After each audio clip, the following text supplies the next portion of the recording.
Грипот полека, но сигурно зема замав. Пред новогодишната еуфорија веќе се чувствува, а гужвите во затворени простории, пазарувањето во трговските центри и маркетите, но и ниските температури создаваат идеални услови за брзо ширење на вирусите, предупредуваат лекарите.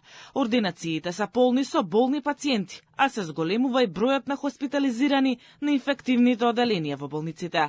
Пациентите најчесто се жалат на болки во грлото и мускулите, омалаксаност и температура, а болеста често е проследана и со кашлица.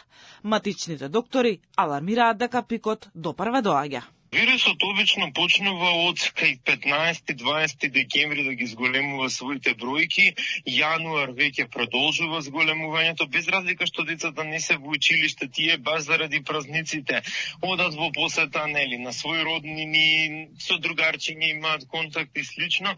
Значи сето тоа придонесува за циркулирање на вирусот на грипот, а кога ќе влезат во школските клупи, само ќе се дуплира бројот. Всушност февруари, март се месеците кога се очекува најголем број на заболени од грип и кога се очекува пикот на грипот.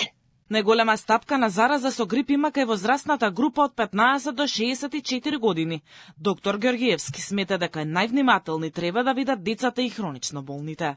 Пациентите да редовно ги проветруваат, значи своите простории во кои престојуваат, да избегнуваат контакти со болни лица, значи секое лице кое што пројавува некои симптоми како што е течење на носот, главоболка, температура, гребење во грлото, барем 3-4 дена додека е највирулентен вирусот што го носи, во тој временски период да избегнува контакт со останатите лица, пред се со постарата популација и со децата кои што се најподложни на потешки форми на респираторни инфекции, компликации кои што ги носи грипот, пиење на топли напитоци, редовно хидрирање на телото, топло облекување, тоа се препораките кои што секогаш пациентите би ги добиле.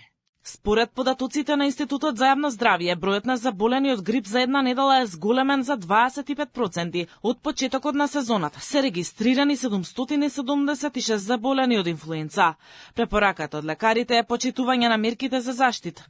Најдобра превенција е вакцинацијата. Во земјава повеќе од 70.000 граѓани се веќе заштитени од грип.